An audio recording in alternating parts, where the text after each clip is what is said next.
about ready here, Rob. Sorry, I've been way too many buttons being pushed It's as okay. usual. And where is that stupid thing? There it is. Okay.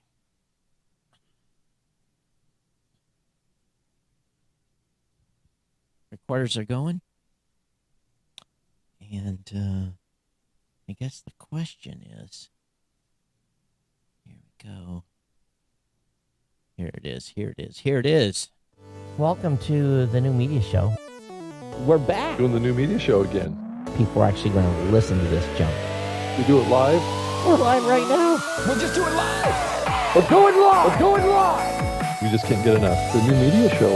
Let's go. Just do it live. We're going live. We're going live. Bada bing, bada boom. The new media show. We do it live. Just do it live.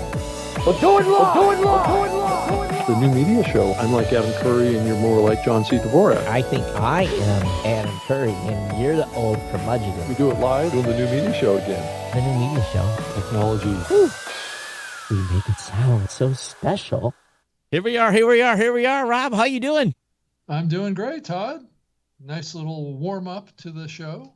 Absolutely. It's like drinking a Red Bull. But where's your Red Bull? Oh, I see your Red Bull is back up on the shelf. Well, I've got an orange cow glass now. And wow. Okay. it is no longer containing Red Bull. It contains delicious first of all, any of you that put sugar in tea, it's quite sacrilegious. So I know that's going to start a debate here, but my unsweetened iced tea. Real men don't put sugar in their tea, right? Is that what you're trying to tell me, Todd? No, I'm just telling you, I see people put so much sugar into their iced tea, sometimes you could skate across it. Right, yeah. It's not brown anymore, it's white. Yeah. Right. You know, I know that those of you that love your sweet tea, well, I am definitely not in that boat. So no, I'm certainly not in that boat either. I'm trying to cut sugar out of my diet. So I guess, and it's a northerner thing. Those that live down in the South, or I guess sweet tea is universal. Who knows? But yeah. Anyway, but hey, here we are, and I literally ran out of a meeting, and got the show up and running, and I was really. I entitled the show on YouTube, "Insanity in the podcasting space," and let me see if I can find. Where did I put it? So you're talking about the Verge article? Yes, I am. Yes. Hey, Rob. There was definitely some dirt on that article. What do you think? Hey, Rob, have you ever been to a podcasting event where you were offered weed and Coke at the same time? No, I have to say. I've never, I told some guys back in the early days, back when we were in Ontario, no smoking weed in our suite during the party, because that was still active duty Navy, and I just could not risk anything. Right. So no, there was, even in the early days, at least at our parties, there was no weed. Now people would just probably today say I'm a square. But we just we had lots of liquor. So, I guess one vice versus the other, right? But I've never seen Coke being down on a table at a podcast event or pavilion or house or anything. So I guess they roll different. What this kind of brings me back is a little bit of memories about one of the early Lipson parties. Well, you guys had parties. Again, I probably never. We were having our own party at the same time. Now, right. people were. I'm not a goody two shoes. If you want to smoke weed and you knock yourself out, I'm good. Well, and it wasn't legal. There's a whole story about this medium back in the very early days. This is back like 2005 and stuff. It was a pretty wild crowd. I mean, it was a lot of crazy people in this crowd. And and that was before weed was really being legalized either. It was basically you still had to go find your, the guy that what do they call it today? Your plug? Had to go find your plug. Now you just go to the pharmacy. Hell, I got a pharmacy going in right next door. Yeah. I'll probably be getting a contact high in this room just from having, 100 pounds worth of weed in the pharmacy next door. So, but, Right. but yeah, the podcasting hype house from hell, as reported by The Verge, how Himalaya, how China's Well, biggest, well, it was I basically, mean, we've been always very skeptical of Himalaya, Todd, from the very early days. It's like, what are these guys up to? What are they doing? I can't figure it out. right. That was always what was said about this company. So, And it turns out, at least the rumor is, according to Verge, is that during a cab ride or something, they said, what sounds better, 50 million or 100 million investment? And, the guy's, well, 100. And so that's what they went with, was a, leaked 100 million investment. Of course, that was talked down.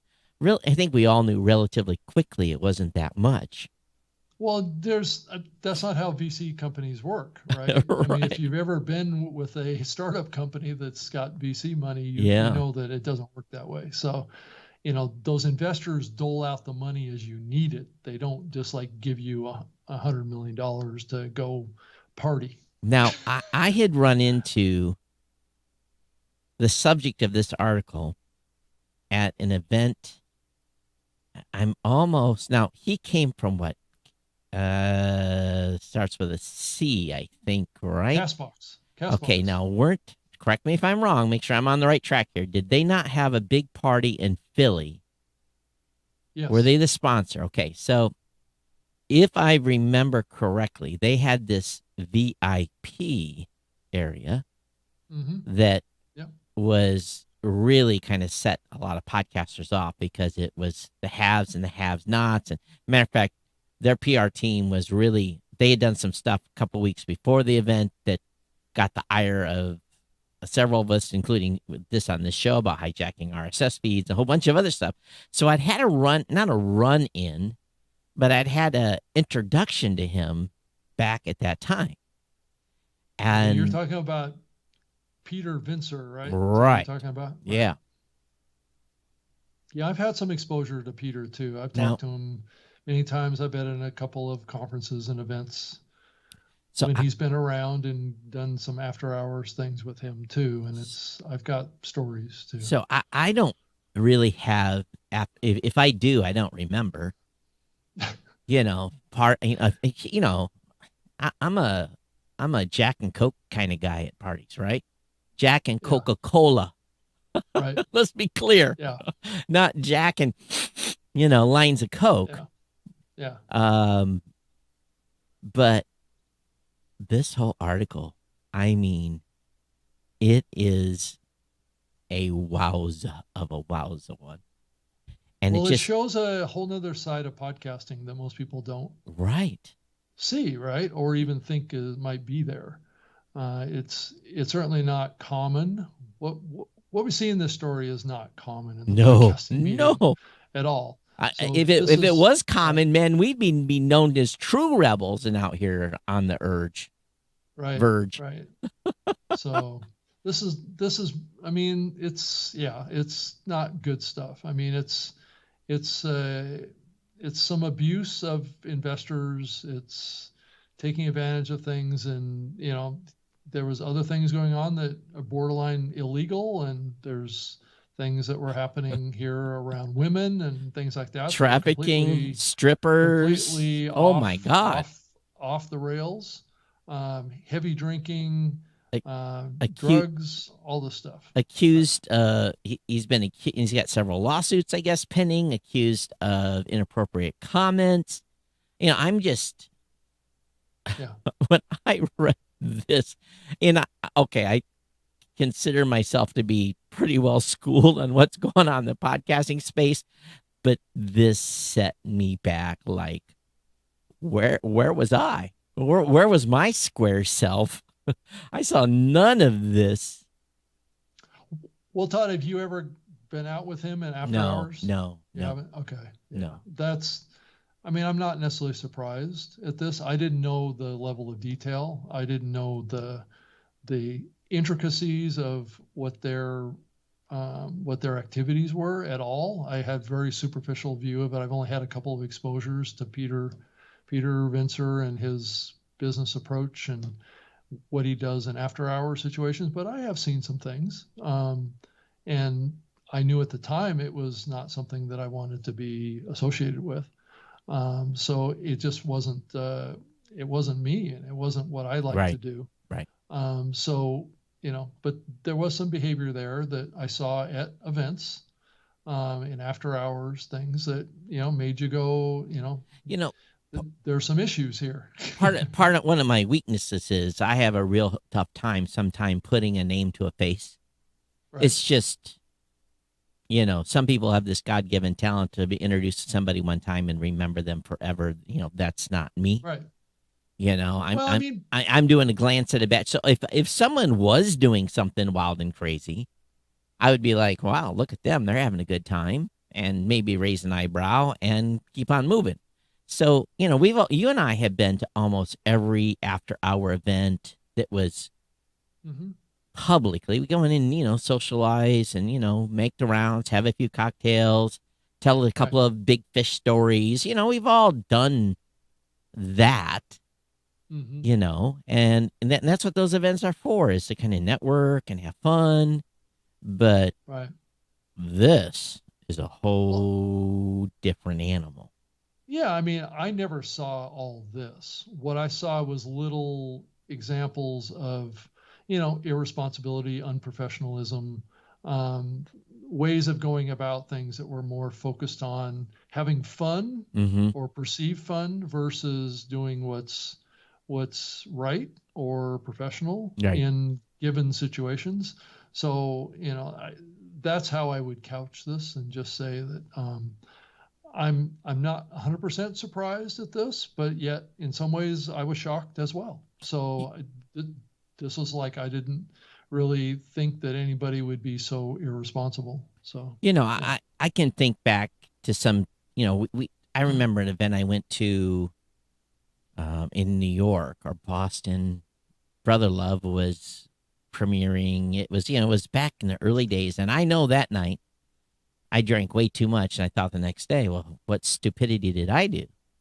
So Well, it really gave me a perspective of, hey, hey, mhm, hey, hey, hey, you drank too much last night. Let's reel it in. And ever since that right. point, um, just having fun and, cocktail too many. And the next thing you know, you want to manage a band instead of, Well, and that's you the know, bigger picture here right. too. I mean, if you get into some of the details of this, it's not a good look, and he's going to wind No, up with some legal no. problems and some lawsuits and things Yep. like that. But the big picture is that this isn't necessarily entirely uncommon in the entertainment industry, in the music industry, in the movie and film industry.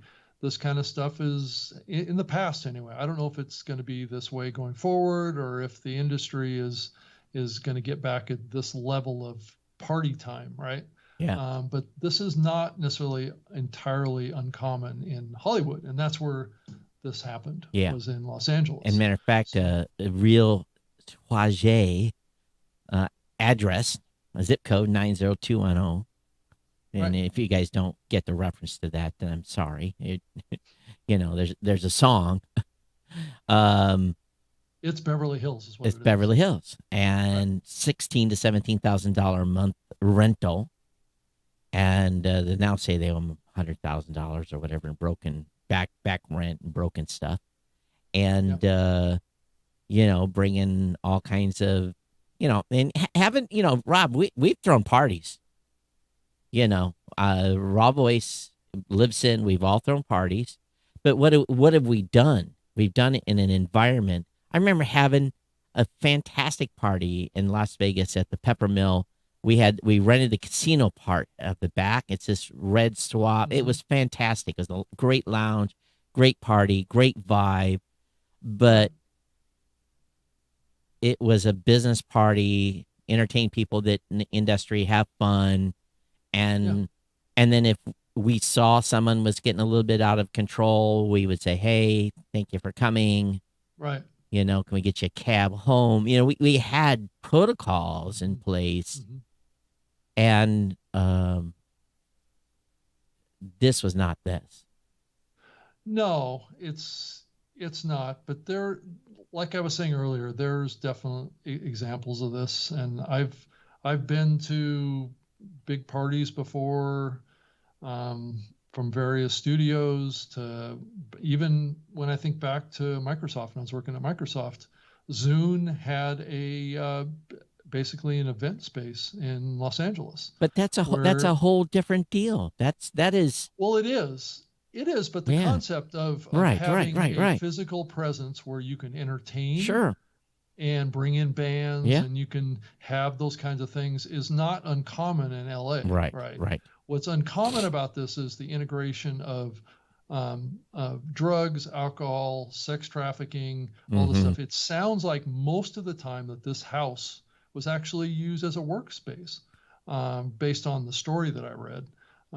So there were times in the evening, after hour stuff, that things went sideways on Right, this. right. And that's where they're focusing. But at the end of the day, Zune had a big facility in LA too that was like a party place too, but it was always handled professionally. It That's was right. always done with an organized, event-based approach, right? And people didn't get served over And there drinks. was There weren't drugs. There right. weren't all that stuff. And there was Right. staff there that was not drinking. Right. That was yeah. It's a whole again, it's a whole different it's a Right. professional get together. People are still having fun. There's music. We do this at Yep. Podcast Movement. There's music. It's professional. It's Yep. there's security. Yep. There's no stupidity going on. But this just sounds like a train wreck. And Yeah. No, it was a train wreck. It was really kind of a fraud, actually, is what I would even classify it as. well, I won't. Um, a Rob, fraud on please their say that in investors. your opinion. Well, in my opinion, I mean, if this is how money was used Yeah. from investors, you can make a claim like that. Yeah. But I'm not going to this outright. wasn't.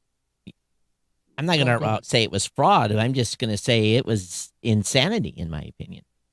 Yeah, but if you're using company money to buy, drugs and to pay for, things that maybe don't further your business objectives, Right. then it's hard to justify. Yeah. Well, if you haven't read this expose in The Verge, I'm. This is the scandal story of the year. The podcasting hype house from hell. How China's biggest audio platform funded one man's frat boy's dream. That pretty much says it all, doesn't And it? I think it does. And there was a follow-up article the next day that was trying to do damage control that didn't have a named author on this guy. But holy smoke, this thing! People were hitting me up on Facebook, on Twitter, saying, "Are you going to talk about this on the show?" Well, yes, we have. But so you're saying that you've never met Peter Vincer? I'm going to have to look at his picture. Let me Google here. Yeah, because he's been at a lot. He was like a major sponsor at Podfest. I don't know if he was there in person, but I know that his company had big sponsorships of podcasting events over the last 3 years. Again, Rob, if I did, you were doing the LA thing a lot, so I haven't. Yeah. So, yeah, I'm sure if I seen him and talked to him, I would remember. But Right. His LinkedIn count isn't looking too good. I wonder if he's been unfollowed by a bunch of people. Oh, really? Yeah, he's only got 423 connections right now. Mine. I think mine's over 10,000. So it's or not that many, whatever it is, but not 423. So and I think what this does, sadly, is will bring scrutiny to any type of in the near future, at least, any type of party or anything that's going on in the space, someone's going to be looking for a story, potentially. Yeah. And, Right. we've got very, I've got internal company policies on alcohol, at events. And typically, when the trade show floor is open, then then you can have a cocktail. But it is not during business hours, and so, and it's Yeah. just common sense. You don't need to be sitting around drinking a beer or doing something worse during business hours. Yeah. I mean, I think it was a distraction from what the company was trying to accomplish Right. here in the U.S. And it was never 100% clear what the company was trying to accomplish here in the United States. They weren't really building technology that I'm aware of. They were just trying to do deals with content creators and do some ad sales and wine and dine people and hype up a bunch of shows and Yep. get them popular. And they were hoping they were going to make money off of rev share deals. That was the proposition that I heard from Peter when I talked to him, is what their model was. And I said, are you guys going to write any software? Are you guys going to build a platform? Are you guys going to, we're just going to work with other people. So Himalaya never hosted podcasts. No. They always worked with others, and they tried to do ad sales, and they tried to offer marketing support services to podcasts and things like that. They made a lot of promises. I don't know that they were able to actually live up to a lot of those promises, though. That was a little bit of the downfall, I think. So the name of the company, Notorious LLC, that kind of gives you the vibe. That's a new company that he's started. Oh, Yeah. okay. I don't think that's the Oh, old that's not the company. one that's in the story. It was High Studios, right? HI. Correct. Okay. Yes, I think HI he's spun off a Studios. new brand, Okay. So High Studios. which is notorious, you might add. Right. So yeah. Branding is not his strong suit, I don't think. No, it's a let's form a company. Let's get the party going. So Right. Right. well, Oh, well. it is what it is, but lots more happening in the podcasting space. But I just had to start the show off today talking about this because, Right. I shared it with my team and everyone gave like the big eyeballs, look. Right. Right. And I'm saying this is how stuff can go sideways very, very quickly. Yeah. I guess Spotify has been up to their business of doing deals with more podcasts. I guess Call Her Daddy did a deal with Spotify for $60 million. So there's more of them coming. Plus, you also, I'm sure you heard about Anchor's change and what they're doing around auto submission into Apple. Oh, they're pulling back from that. Hold up now. So no one will ever tell us that Apple, if you had anything to do with that, thank you. We'll never know. No one will ever admit. We'll never hear the backstory. But Apple, if you told them to stop, thank you. Well, if you read the copy on Anchor's website about this change, they're doing it they're making a change to be able to better empower their podcasters Because to get access to greater data about their success of their shows. that's right. How it's being portrayed. spun. Right. So the spinning wheel goes round and round. But what was more interesting in that article, hey, woo, hear that horn? The biggest spin, the biggest interesting thing is we're not going to give podcasters an RSS feed unless they need one. And you know what? Unless they ask for one. So I got to thinking about this. I said, this is perfect. Oh, shh. Rob. Yeah. We're going to get somebody's mad at us. We're gonna get what? Somebody mad at us. Oh, we are. Well, We are that always because happens because every week. because isn't it a great idea?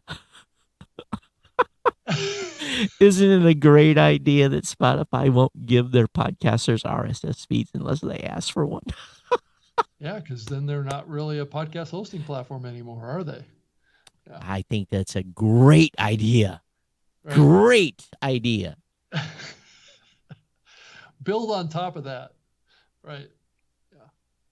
Submit your show over to Spotify and you're good. Well, if you think about the psychology of it, though, Todd, it's that may sound good to us, but to a content creator, they're saying, "Oh, you mean I can create a show over there on Anchor and it'll be exclusive onto Spotify?" Boy, that's a key to success. There you go. There's the there's the magic keys to the strategy there, right there. Yeah. That is the winner chicken dinner, the phrase that pays. Because I just can't eat, I started writing marketing one-liners on that. Right. So it's a great idea. Yeah. It is just and of course let me see if I can find it here. Here we go. Don't eat me, James Cridland. James listened to the show, and based on our little request, he went out and did some digging around. And he went and found out the percentage of dead shows. Yeah, it's what, 81%. Where? Where's 81% of dead shows? Yeah, on Anchor. Where? Anchor has 81% of dead shows. Imagine that. Right. I think I said about 80%. Yeah. Now, we all have some dead shows. It exists on every platform. Well, the last paragraph of their claim at Anchor is, we feel this change will give new creators more control over their work and its presence in the world. Right. Like all the rest of us have done since day one. Right. Brilliant Right. strategy. All right. Yeah. So anyway. So welcome to the party, right? Right. Absolutely. No RSS feed. Perfect. Absolutely perfect. Mm-hmm. We've gave millions of content creators the ability to have a voice. Right. Love it. Love it. Just to our platform. Right. What was that percentage again, Rob? 81% of the Anchor shows are considered to be dead shows. In other words, I haven't produced an episode in the last 90 days. I think that was the number he used. I mean, don't get us entirely wrong. That's not a big deal. It doesn't impact Todd and I directly. No. It just means that maybe there was a large number of podcasters that maybe got off on the wrong foot too. Mm-hmm. Maybe if they had started on a different platform, maybe they would have still been podcasting. Then again, maybe not. Know. Maybe not. It's hard to really know.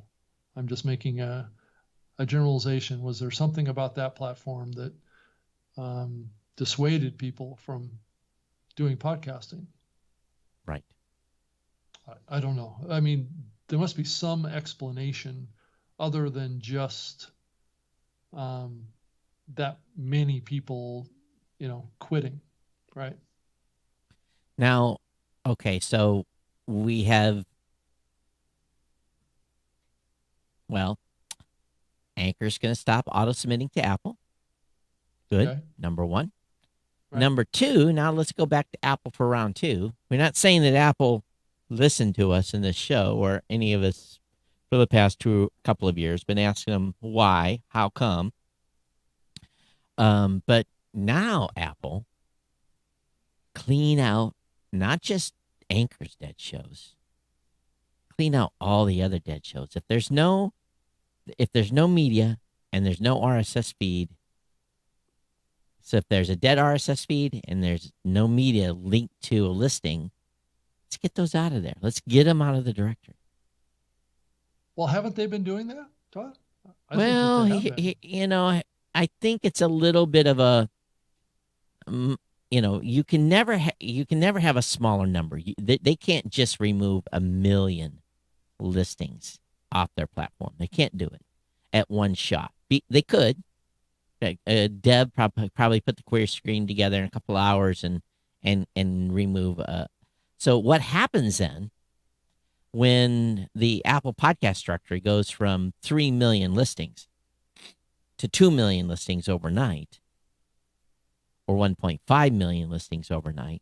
That's not a good PR spin. People that don't understand will make hay with that, and it could hurt Apple's stock price. So they've had to delete some, add some, and they've had to have this trade-off of how many New shows, and then they drop the dead shows. If Right. I was working at Apple, that's what I would do, because it's not a good look to kill 1 million dead shows at Mhm. one shot.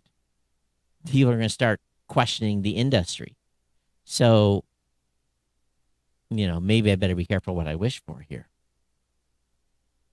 I think it's publicly known. We've already talked about how many active shows there are. We've done that here on multiple times on the show, but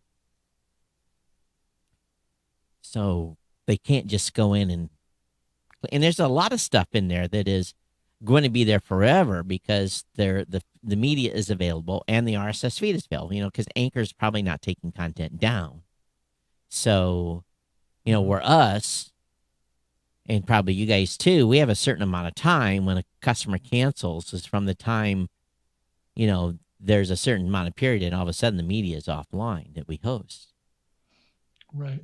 So in that instance, then, we probably would have more shows dropping off Apple than maybe an Anchor would, because Anchor has no reason to take that old content down. They have no, unless they clean house, and they're not going to do that. But for us, and when a Libsyn show, when a Blueberry shows, I'm sure when a Podbean shows and a Buzzsprout show cancels and quits and quit paying their hosting bill, in some instances, like you guys got the feed and the media. We may only have the media at times because the podcaster has a website or that website. So, we would probably have a bigger impact in our stuff being removed from the Apple Podcast Directory just because our stuff is taken offline within 30 days or so. Mm-hmm. So each company's got a different policy on how long they let the media and the feed to stay online. But yeah. So, yeah. I don't know about the cleaning out thing. I think it needs to happen, but it needs to happen in a way that doesn't jolt the industry, right? And how to, that's something that the directories are going to have to manage. Well, it's not a big issue on our platforms because we don't have free hosting accounts. Right. So people tend to be a little bit more responsible with their accounts. Well, at least now, too, is we'll have less junk feeding the beast. You know, neither one of us have free accounts. Right. Well, and Anchor will have less junk feeding it because a lot of those shows will just opt to be on Spotify, and that's it. They won't care. They don't know any different. Yeah, so Spotify must be okay with having a bunch of dead shows on their platform. And if it's too. if there is trying to hold my fingers up here in front of the camera, if there is and if they're going to make, if you have to ask for an RSS feed, is it really asking, or is it just it's an option? You can enable it or not. I don't know. I got it. Okay, I well, thought it was enabled. So if they enable, not. if they don't enable by default, then Well, that's the key question. Are they enabling it, or is it like a toggle or a it's probably radio button? I or would something imagine like it's that? probably a toggle. Right. on or off. Yeah. But some people never toggle it on because they don't know, they don't understand. And Right. yeah. And a lot of, I mean, Todd, remember back the early days of Spotify, how rabid content creators were to Oh, just crazy. get on Spotify, Crazy. right? Yep. So I think they're definitely tapping into that psychology of, well, whatever I'm doing, I just want it on Spotify. I don't care about Apple. I don't care about, these other platforms. I just want to be on Spotify because that's the cool place to be, right? Well, I just had someone that's going to do an ad deal, and the advertiser only cares about the measurements happening on Spotify. They don't care Yeah. about any other distribution. And they're talking, asking us about all these special things about, third-party pixel tracking and other stuff. And basically, they went back and talked to the media buyer, and the media said, we're only going to pay for what's listened to on Spotify. Mm-hmm. So I thought, my eyeballs kind of got, whoa. And the content creator was good with it. So, Right. Yeah. So Todd, did you see this other story that popped up about the EU copyright rules Oh. have been slightly modified as of June 7th? yeah, we're Um, my legal's looking through that, trying to figure out yeah. where we have to The go. article, This is bad news. this is Article 17 of the Copyright Directive in the EU. Hmm. Changes the way safe harbor rules work. I guess this new safe harbor rule shifts responsibility for any copyright infringement by any podcast over to the hosting platform. And this So- explains the reason why I've been getting a dozen emails this past couple of weeks from companies that say, hey, we got technology that will scan your library. Yep, that has been going on for a while. There's companies out there looking to find copyright infringement before it actually gets published. Yep. Well, it is Approached by a few too over the last year. Yeah. So, this is a challenge because, all right, number one, does it only apply to content that originates in the UK? Don't know yet. Does it apply to any content consumed, not in the UK, in the European Union? Does it account for any content that's listened to in the EU from an American or whatever show? If I have to, here's the problem, Rob. If I have to start, Well, this is a domino effect on the U.S. is what it does. It creates.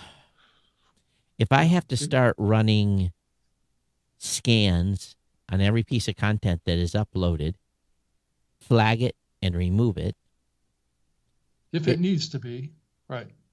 then how so I then screw myself for U.S. law. So what I'm going to have to do is set up a bucket that gets delivered to the European Union and a bucket gets delivered to the United States. Because if I start, Well, there's talk about this change happening in the U.S. too. well, if I have to be the person, because what our safe harbors protection is we don't go looking for copyrighted content, and we're not the traffic Right. cop for content. We have to apply removals according to DMCA and those rules. Right. But It's all now, specified in our terms of service. right. So now if I have Right. to be just like GDPR, if I had to be a traffic cop for EU content now, where I say, hey, you're playing some copyrighted music, this episode has been taken offline. I lose my safe harbors protection here in the United States. Yep. That's what I'm saying. What they do in the EU has a domino effect on the U.S. There's no way to separate the two. Well, there is. Well, legally it's separated, but the effect of it dominoes. Right. It's happened. It's happening around the the privacy protection stuff too. That's what we saw with that as well. Is that, if it's happening in the EU, it's going to be hard to just do it in the EU but do something different in the US. And the thing Right. that irritates Right. me is I'm going to probably have to spend $100,000 to prevent less than 1% of content, a half, 1/10 of 1% of content from being released. So I have to build something. It's really, Or outsource it. And the problem with that is well, I'm still going to spend $100,000. Well, the optics of it is what's really bad Right, too, right. because 'Cause this now- medium has been built around Openness. a openness, right? And once we start throwing that into the equation, then all things start to change. I mean, but you have to be honest about it, though. These kinds of things have been around YouTube for Sure. a decade, right? So it's not like this is a big surprise that this could happen, right? I think a lot of people in this industry, in the podcasting industry, have been saying, "Oh, it'll never happen. It'll never happen. It'll never happen. Nobody wants this. Nobody wants this." But I've been pushing back for a long time, saying, "I wouldn't count your chickens before they've hatched," right? That may not be the case. Well, again, I'm But not going to get this'll too never excited. happen. I'm letting my legal team do their thing, Right. do the review on this, see where we lay, see where the risks are. Right. But, until we get music, you see, part of the other convergence that's happening right too is that we're starting to get music licensing, right? Yep. So how do you hold things accountable in that scenario, right? And- If you can get a license for music, then you need to get a license for music. UK right? podcasters can get a license for music. But then where's the enforcement arm of that? Once there's money involved, then people have a vested interest in keeping an eye on it Right. more. And that's been building over the last 2 years. This whole movement towards DMCA takedowns has been accelerating. And it really, I think, started with Spotify. So the question then really begins to be answered then is, where does this end? So let's say Well, I got to go out and spend $100,000 and employ a company to look at every piece of media that goes up, have a system in place to remove that media. I So think you have to look at it before it gets published. You can't. right. look at it I'm after it's saying, been published. I know that's what I'm saying. So I go out and Right. spend that money, and I get that in place for DMCA, or not for DMCA, to support the European Union bullshit.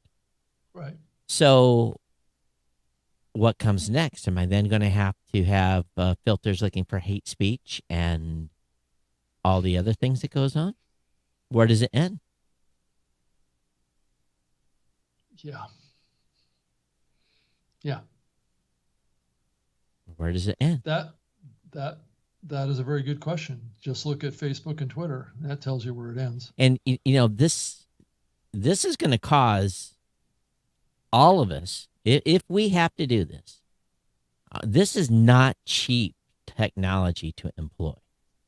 Just so everyone understands, this is not something you can just take on the chin. This adds a significant dollar amount to the process. And the thing is, we're not getting paid on this media. It's not like YouTube where they're monetizing media. Well, and Todd, and the other part of this too is it may create a situation where it presents licensing opportunities to content creators. So, case in point, a podcaster goes out and gets a piece of music, and they use it in their podcast. It gets attempted to be published. This system that we're talking about here analyzes that music, right, Yep. to find out what licenses exist for that particular music, because they will be signatures that can be recognized in the music. So the music can come from anywhere, right?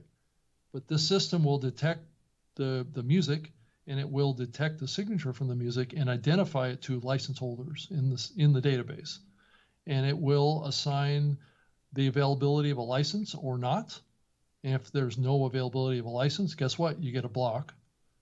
if there is availability of a license, then it gives you can license this content for $2 or $5 or $10 or whatever that dollar amount is that license has been assigned for that piece of content. Well, what YouTube does is they often let the content stay in and then it's monetized against. But the problem is You can then do that too. Right. who pays the rights holder? YouTube does.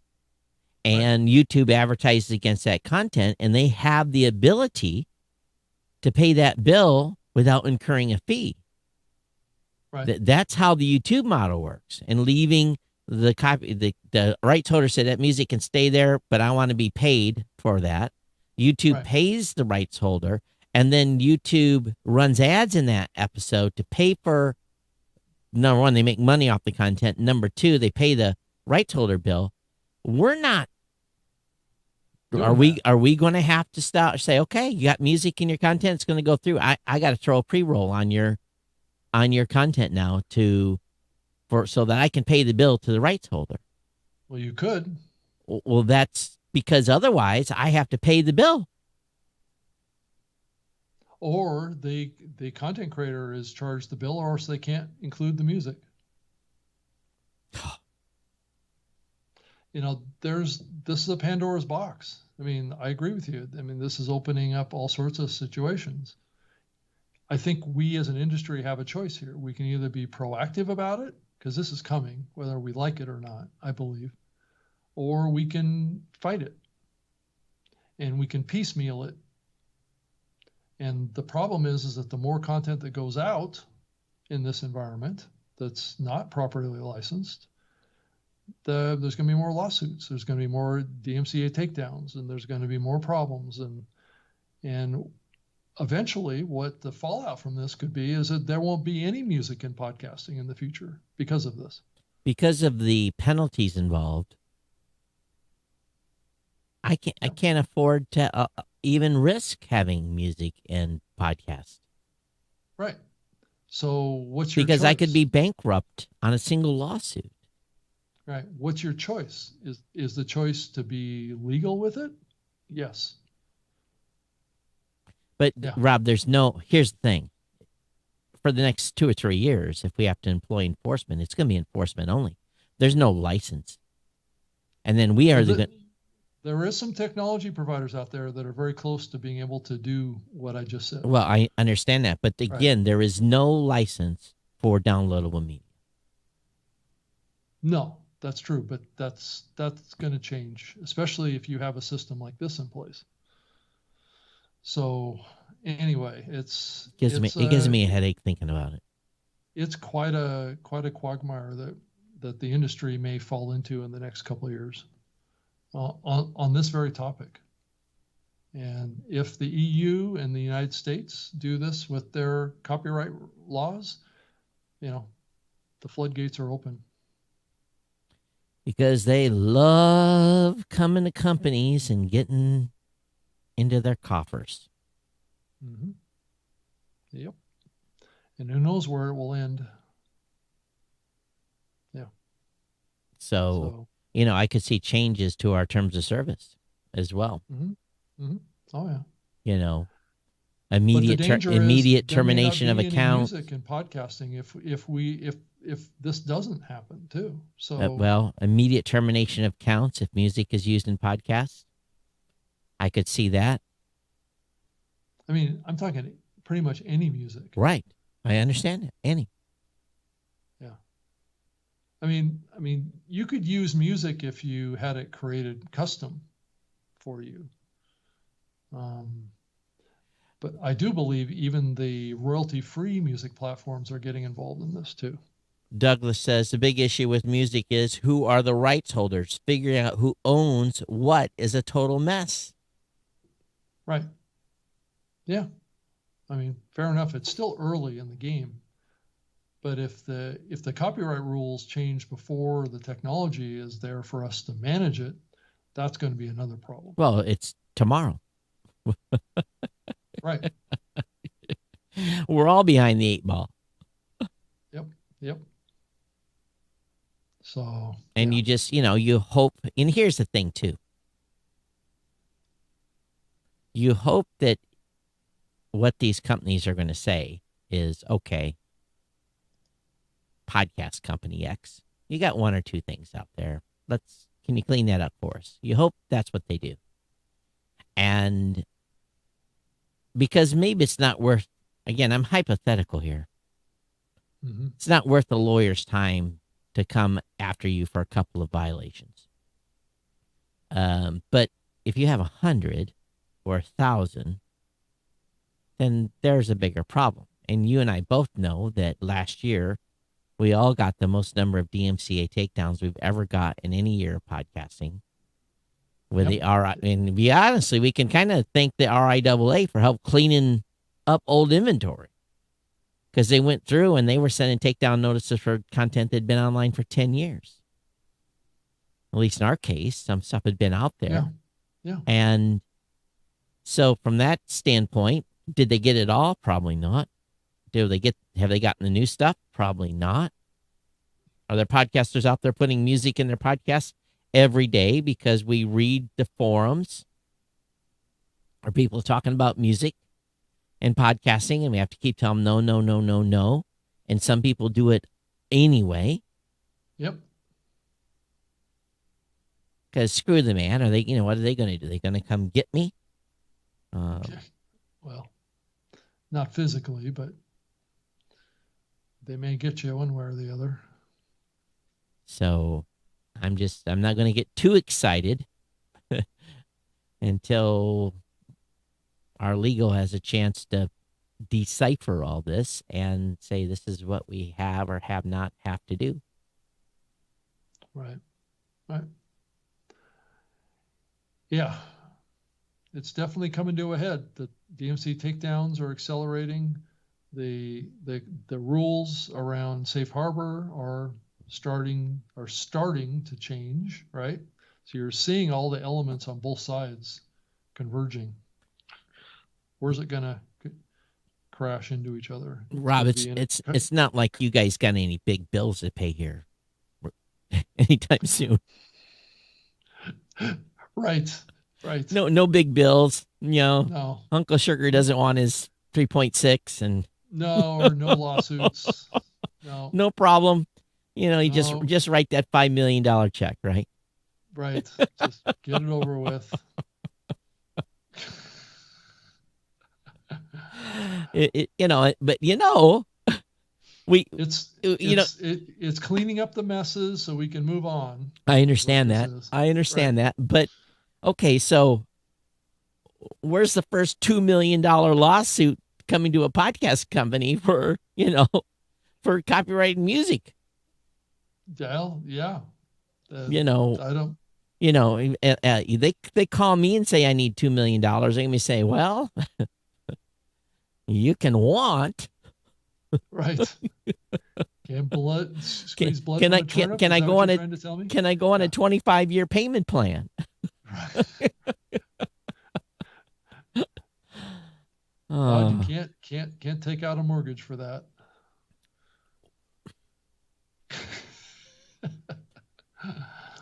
And so all these companies that have this detection technology, they're chomping at the bit because they know, hey, we'll come in there for $10,000 a month and clean up your audio. Right. Yeah. And if I have to pay $10, $15, $20, $25,000 a month to clean up audio, I'm sorry, that amortizes out badly. Yeah. That's a bottom line cost that is, whoo.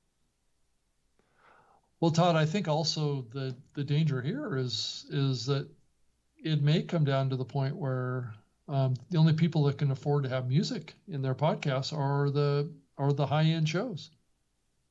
I'm not even talking about affording to put music. We're not there.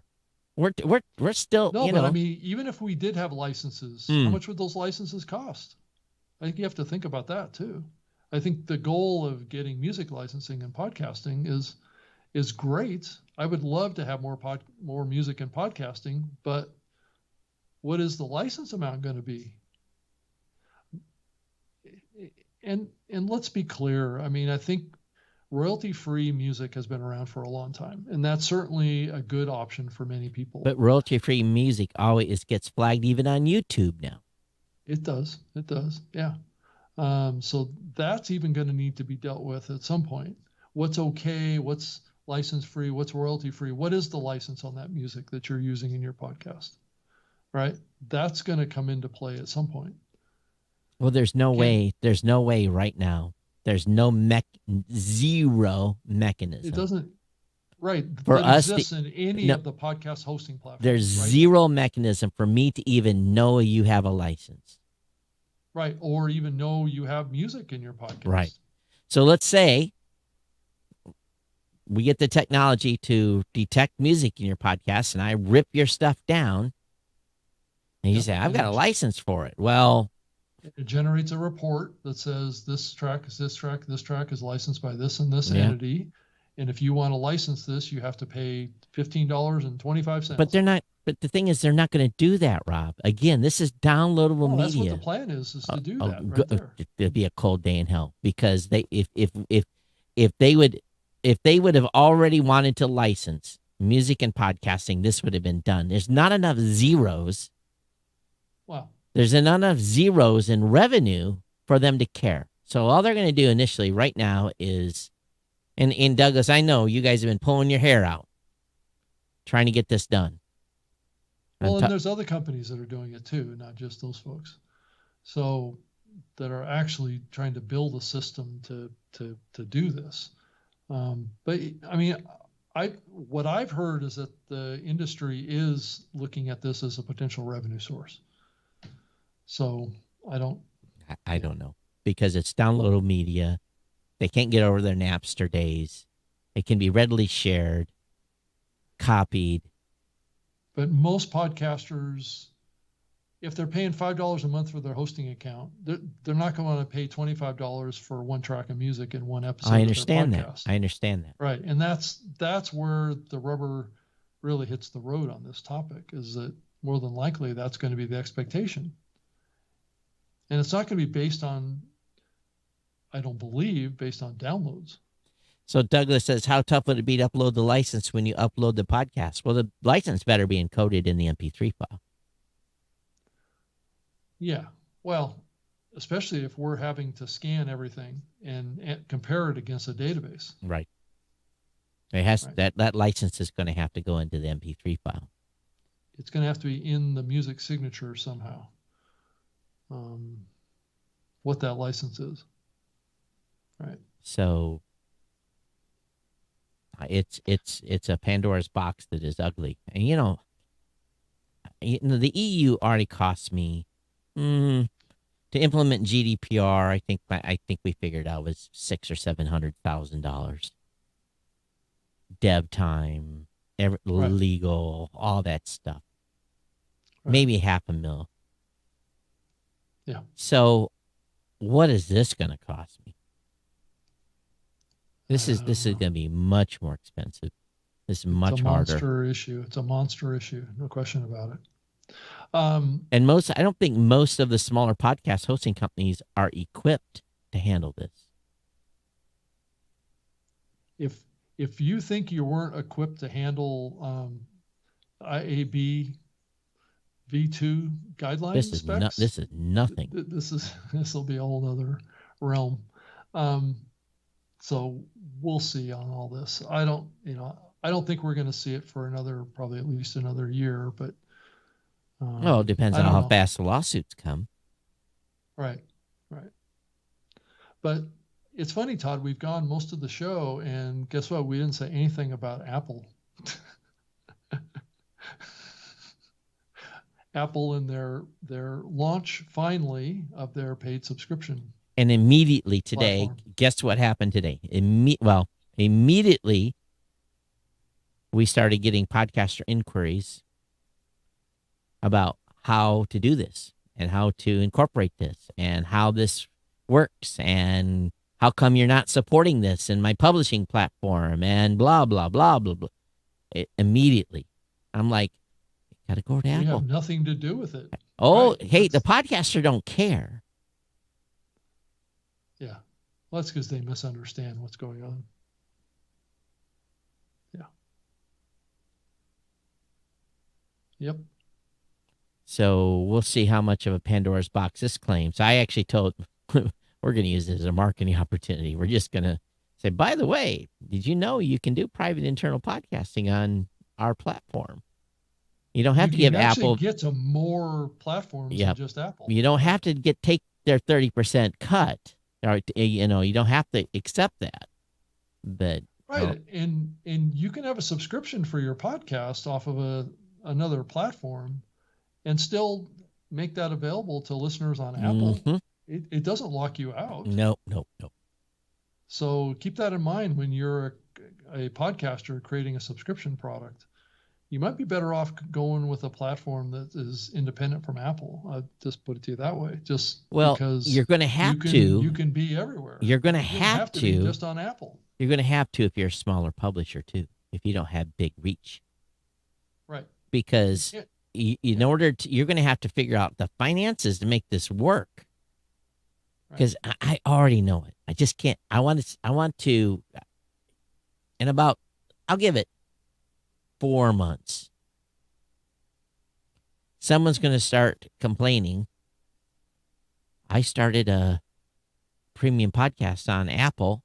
I got 3 subscribers, pay me $5 a month, and I got to create 4 pieces of fresh content for them every month. It's because that's what I said I would do in the agreement. Right. This was one of the challenges of Patreon too. So this isn't, and that's one selling point right there for having a broader syndication of your subscription. Mm-hmm. So, yeah. By the way, Rob, did you see what's over my shoulder? I did see that. Yeah. I wasn't sure what I was looking at, but it looks like a blueberry. Yeah, it does. And it's, of course, the LED on the bottom of it's real bright, so I don't get a clear color. It looks beautiful in the dark. But, yeah, I got that for my birthday. That's a little LED blueberry. Wow. Boy, is that to compete with that? No. No, you mean I'm... Right there. Yeah, right there. People can't see it because I've got you minimized so far.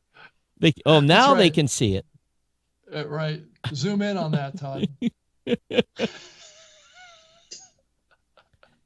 So a little subliminal marketing here. Yes. It's small. It's off in the distance. Yeah. You keep me in a postage stamp up in the corner. Yep. That's right. You look better on ready for airmail. You look better on a 60-inch TV. So just watch yourself up on Apple TV sometimes. You'll be astounded. It looks pretty good. Does it? It does. It's the Skype call that looks bad. Is that what you're saying? Yeah. So, yeah, you hear me whining, but it's true. On this, anytime we have to add another layer of tech, right? As a company CEO, all I think about is ka-ching, ka-ching, ka-ching, ka-ching, ka-ching. The cash register being rung as I'm writing checks, and giving change. So the cost of doing business, I don't think this tech is cheap. I might be surprised. Maybe it's pennies per media file. I doubt it. It's all about volume. Yeah. Yeah, maybe it's cheap to license this. I don't know. We'll see. I doubt it. I'm sure there's they're going to say, oh, this is the minimum. Just to make it worthwhile for you having an account. It's not like it's self-serve where I can go sign up and say, okay, I'm gonna send you 3 million downloads or 3 million media files to look at this month, and your bill is, even at a penny a piece at 3 million. That you do the math on that. That's ka-ching, ka-ching. It adds up, right? It adds up. So I see that the Auphonic folks have released an API. Oh, that's awesome. To enable the integration of their post-production tool into podcast hosting platforms. And we have a very rich API at Blueberry, one of the richest ones in the space. It allows you to do just that as well. Really? Mm-hmm. Wow. It's Okay. blueberry.com/developer. Wow. This is Auphonic though. That's to be Oh, I know. But you can, if you're the dev, you can do both pieces. Right. You can. But most people don't have. This is okay. We laugh. We built this developer platform. We build it so they can get their developer key. They can unlink their products. It's for less than 1% of people that have skills to write. Yep. You do this when I get this, and you do this when I get that, and Yep. but for those that have those types of people on staff to do those skills, we got some people doing some incredible stuff with statistics, pulling stats data down and remanipulating it and showing it in different ways. It's pretty cool. Sometimes I say, "Can I steal that screen?" No, actually, we are in the. I've talked about it already, but we're in the middle of our UI UX stuff. But some of it's coming to a head here. But we've been heavily into redesigning our stats platform for the last 2 months. Do you want me to tell you what's new, Rob?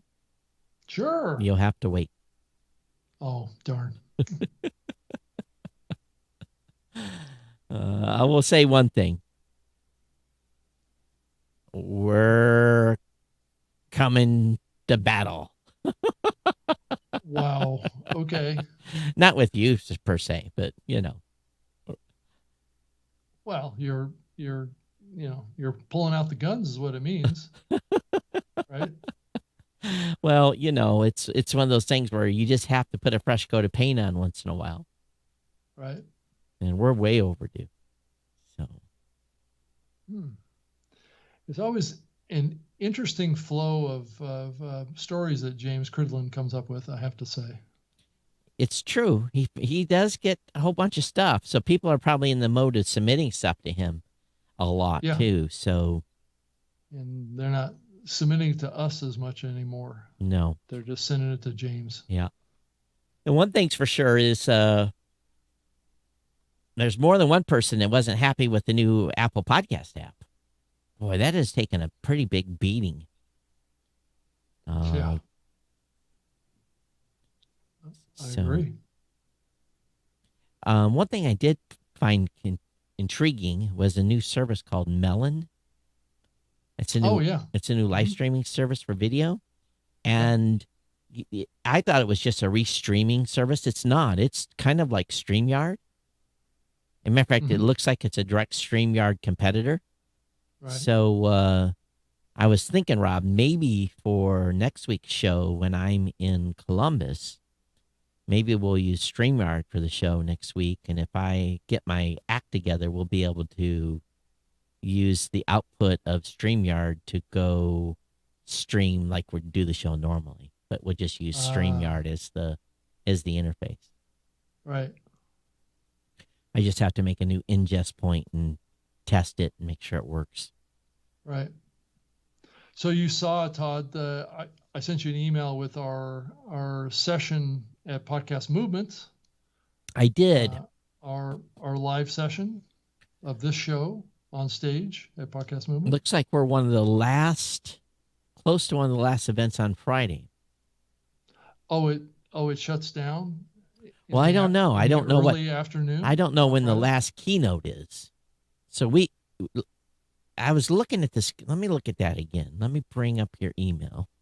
Let me go find it. Because it says August 6th from 2:15 to 3:15 on the keynote stage, live stage. Yeah. So, so we get an hour. We'll have to go look at their schedule and see if they have a keynoter that comes on afterwards. Because the booth area closes at 3:00. Oh, it does. Yeah. But there's usually something going on for the podcasters beyond the booths closing. There's usually a couple of hours of there's either the last keynote of the day or something like that. So it does look like we will have a pretty good time slot on Friday. Mm-hmm. 2:15 to 3:15 on Friday, August 6th on the keynote stage, And live stage. And we've had, in the years past, we've had major challenges in getting the recordings of that content. So hopefully this year we'll be able to work that out so that we have a stick going and we're able to get the audio recording at a minimum Mm-hmm. Right. from that event. So I'm still working on trying to get a couple of guests for our session. Have you had So, any responses yet to your inquiries? not quite yet. Some people are scared then, huh, to come on? I don't know. Not sure yet. Okay. Got a little time. I'll keep pushing the envelope on that one a little bit, see what I can find. So Rob shared with me who he's trying to get to come on, and I think if we're able to get the individuals that he's looking to have on, we're going to have a really good, really, really, really good live event. Although we've Right. only got an hour, so we're going to have to... Have to be concise, Todd. We have to talk fast and crisp.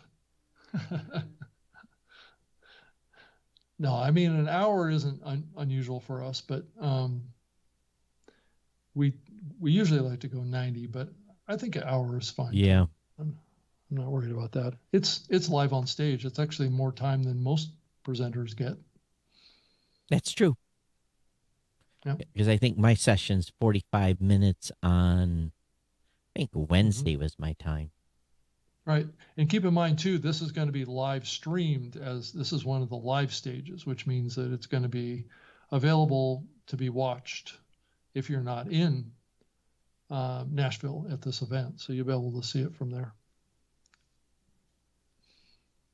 Just had something coming in my email. My team must be doing some updates because every once in a while I get something from them. Like, are you guys, they use my account to test everything. And I'm like, why did I get this email? Are you guys testing something? I don't know. Does that happen at Libsyn too, where your account gets used as the guinea pig, Rob? Not too often. I'm like, all right. So let me send the message here in Slack. So I just got my speaker tile from Podcast Movement. Oh, I had, yeah, Just I got mine last week. So You did? Yeah. Okay. They just sent out a new batch of them, I guess. I guess one's for Twitter and one's for Instagram. Yep. I see. what about That's cool. Facebook? Yeah, I guess that's not on the list. I use the Twitter one for Facebook. Right. Yeah, I can see that. Yep. Well, I That's tell you, okay. it's so, one thing I've actually did notice, and the support team mentioned it to me yesterday. Mhm. We're in the middle of June because we've had just a little bit of slowdown in support tickets. Right. So thought, it's actually, we didn't note last year. We never noticed, a slowdown at all. And this year we're actually seeing just a little. They're getting a couple more hours a day back to do other stuff, but it's Mhm. usually, they're 9 deep. So Yeah. Well, I mean, this is usually the slowest part of the podcasting season, right? As Yeah. far as downloads. well, it used to be. I don't see a dip anymore. We'll see about this year. Really, it stays. What you've been seeing Yeah, so June far, for at least the last 5 years, June, July, August have stayed steady all the way through. wow, interesting. Yeah, Okay, yeah. It used to be there was a, big dip. Right. I would say just a gentle dip, and then about the time that the first hints of cold, the numbers came back up. But I think Yep. people have been programmed at this point to Listen all the time. yeah, listen all the time. Yeah, that's great. So anything else going on with you, Todd, or are we kind of out? Well, Podcast Awards is, at this point, 14 or 15 days away from kicking off. Okay. So if you're listening and you have not yet registered for to be part of the Podcast Awards, please do so. One thing that Apple, Google, Spotify, if you're all listening, you guys have not yet registered for the best podcast directory, podcast app. Pocket Cast, Overcast. Now, if some of you are fans of a specific app or directory and you want to sponsor registration for one of those categories, I need to pay for that category, and it's not going to get paid if we don't have. We've got a few that's in there. I looked at registration, I'm like, oh, that's interesting registration. So, and I shouldn't, those that have paid, I shouldn't probably spoil the waters a little bit, but there still is room too. Some of the best of categories are just a little bit thin. So, So Todd, have you been thinking at all about the NAB show coming up here in October? We're just finishing up our podcast movement planning strategy, marketing strategy for podcast movement. We've got that pretty much in the can. And from there, we will move on to the next event. So, we try to be 8 weeks out from an event. Right. Yeah, they're going to have it in person coming up October 9th through the 13th. I'm all set to go as well. I think only you and be there. I think Libsyn and us are the only two right now. You and I are across from each other.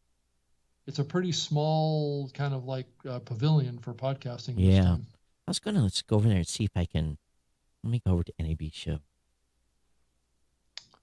So for those that don't know about it, it's the National Association of Broadcasters show. It's the largest kind of, broadcast, radio, digital event really in the world. I don't know if there's any event bigger than NAB, but that's in the broadcast realm. Over 100,000 people come to this event, and it's just huge. And over the last few years, the NAB has been growing a podcast pavilion, which is a section on the exhibition floor dedicated just to the podcasting medium. And I guess because of the pandemic, they had quite a few companies pull out.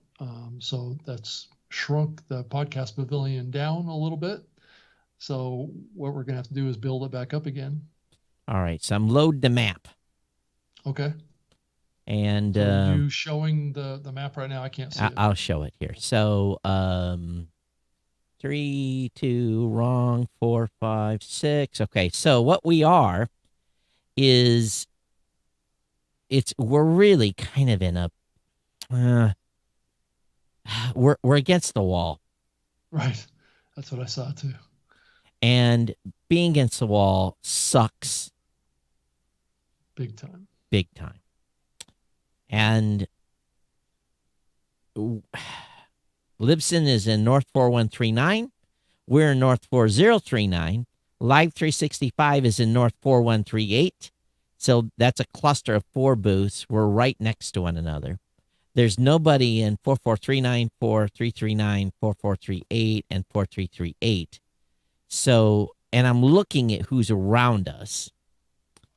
And what I'm fully expecting, Rob, is NAB to reach out to us and say, do you guys want to, I hope they make the opportunity to flip, where we could flip to be in a different booth instead of being on the wall.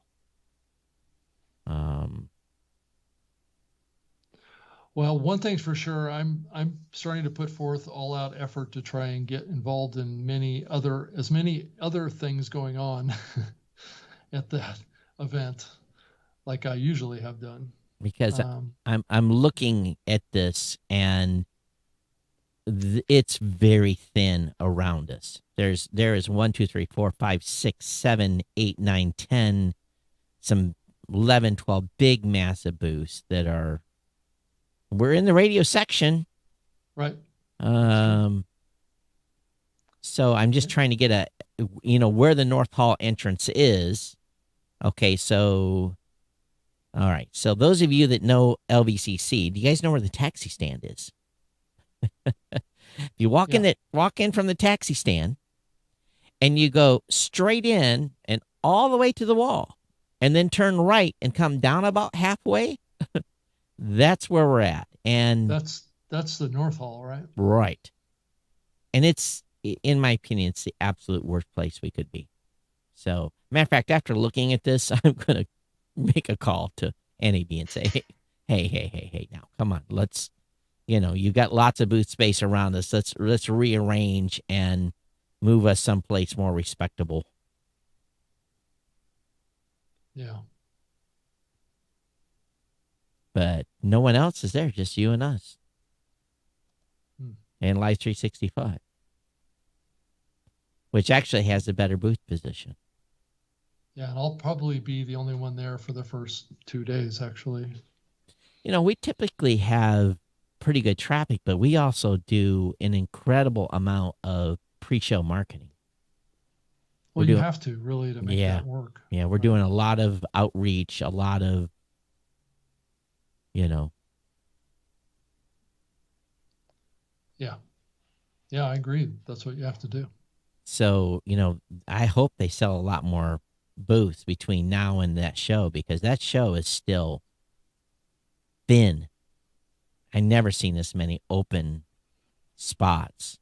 The North Hall, I'm tell you, it looks like a ghost town.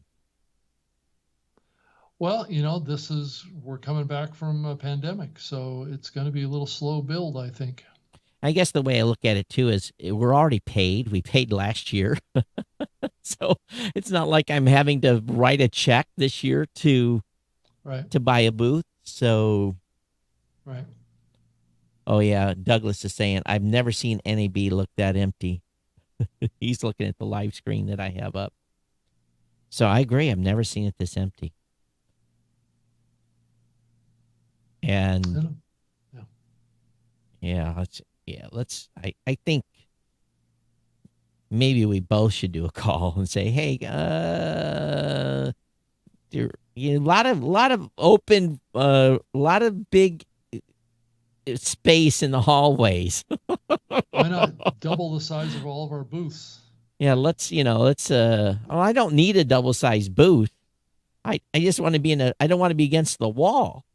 Now, one thing that we are good. Now, here's the only advantage that we have is we're really close to the Westgate walkway. Now, from that standpoint, I've got the best booth from the two of us, because I'm on the path that is basically where people are going to be going out to Westgate. So from that standpoint, strategically, that is a pretty good spot to be in. It would be better if you and I both shifted one segment over. So those of you who are listening, you're starting to hear a little convention planning 101 and strategic placement of booths. And see, could there be anything better? Is there a bathroom close to us? No, there's no bathroom close to us. So that's not going to help us, because bathroom traffic is great. except you don't want to shake hands with anybody when your booth is. I've got some sanitary wipes here just for you. Right? Yeah. Yeah. No, it's going to be good to get back out at events again. Yeah, I'm going to search. It's a little slow going. Are you starting to think about going to some other events before? Oh, we're booked. We're booked. Oh, yeah? Yeah, we got a whole bunch of stuff going on. She podcast. We've got NAB. Well, we've got some other events we're going to. I'm not at liberty to announce which trade shows we're going to, but we are going to other non-podcast trade shows. Okay. So non-podcast trade shows. Yeah. Okay. Yes, indeed. Yes, indeedy. We'll talk about it after I get back. Trying to reach out beyond just the small confines of the podcasting industry, right? Well, that's what the NAB is all about. You have too, to right? you have to go where creators are at. Right. So Yep. It's getting fired up. People are opening up. New York just announced that they're all open again, and is Michigan opened up again? oh, it's open. I think the Right. bars are still on some restricted hours until next week. Right. But yeah, everything. I saw a video from Nashville, Rob. No one's wearing masks in Nashville. I was looking at. I went specifically looking for YouTube videos around Nashville, and so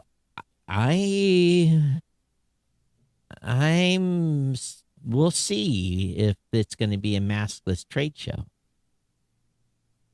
It depends on what the hotel chooses to do inside. That's true.